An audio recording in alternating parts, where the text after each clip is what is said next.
उसी अब्दुल्ला शफीक को जिसने ऑस्ट्रेलिया के अगेंस्ट हाफ सेंचुरीज की हुई है, जिसने श्रीलंका के अगेंस्ट वनडे क्रिकेट में सेंचुरी की हुई है, तो उसी अब्दुल्ला शफीक को अब साउथ अफ्रीका के अगेंस्ट एक खराब सीरीज जाने पर बहुत ज्यादा क्रिटिसाइज किया जा रहा है और ये कहा जा रहा है कि फखर जमान को लाना चाहिए।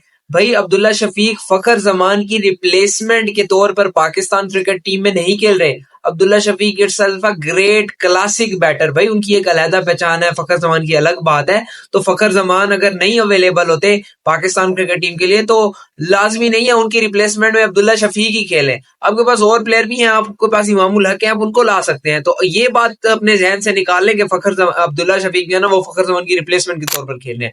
अब मैं बात करूं अब्दुल्ला शफीक की वनडे परफॉर्मेंस पर, 20 matches Abdullah Shafique one day cricket में अभी तक खेल चुके हैं और उनकी एक सेंचुरी उन्होंने 113 आपको करके दिया था वर्ल्ड कप 2023 में श्रीलंका के अगेंस्ट। 150 उन्होंने आपको ऑस्ट्रेलिया के अगेंस्ट बेंगलुरु में 2023 के वर्ल्ड कप में करके दिया था। दूसरा 50 उनका ऑस्ट्रेलिया के अगेंस्ट अभी कुछ ही दिन पहले एडिलीड में हुआ है और उसी अब्दुल्ला शफीक को भी एडिलीड में कुछ दिन पहले कहा जा रहा था कि भाई क्या बैटर है। उसी अब्दुल्ला शफीक ने जिसने आपको टेस्ट में डबल सेंचुरी करके दी हुई है और उसके बारे में ये कहा जा रहा है कि इसको टीम से निकालो, इसकी जगह फखर जमान को लाओ। तो भाई पाकिस्तान क्रिकेट टीम में साइम अयूब के अलावा, साइम अयूब को छोड़कर आज तक किसी ऐसे प्लेयर को चांस नहीं दिया गया बहुत ज्यादा जितना साइम अयूब को दिया गया है।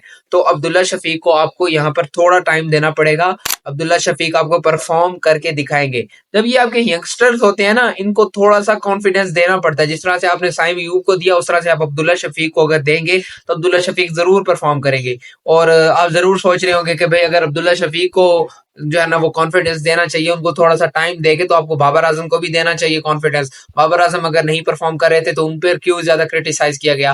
पहले तो मैं बात करूंगा अब्दुल्ला शफीक और बाबर आजम का कंपैरिजन बनता ही नहीं है। और अगर मैं बात करूं कि अब्दुल्ला शफीक की क्लास जो है बैटिंग करने की वो बाबर आजम से ज्यादा अच्छी है, तो क्या आप लोग मानेंगे?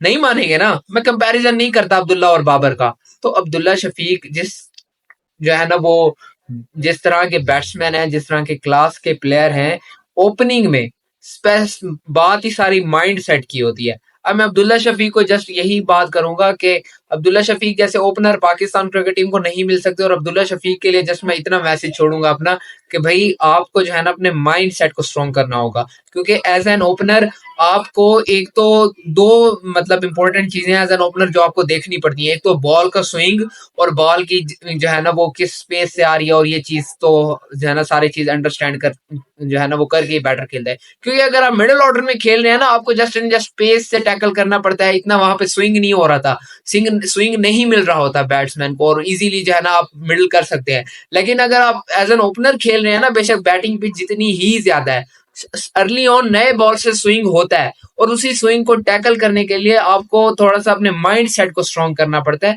तो इस चीज की थोड़ी सी जरूरत है जो अब्दुल्ला शफीक में नजर आ रही है। By the way her batsman पर इस तरह का फेस आता है कि उसकी एक दो सीरीज जो है ना वो बुरी चली जाती है। लेकिन हमारे पाकिस्तान के जो लोग हैं ना टिपिकल माइंड सेट के, वो अगर उन्होंने देख लिया कि एक प्लेयर की एक सीरीज बुरी चली गई या अगले सीरीज में वो परफॉर्म नहीं करेगा या नहीं करेगा, उसको नहीं सोचते, वो बस डायरेक्ट ही कह देते हैं कि भाई इसको रिप्लेस करो।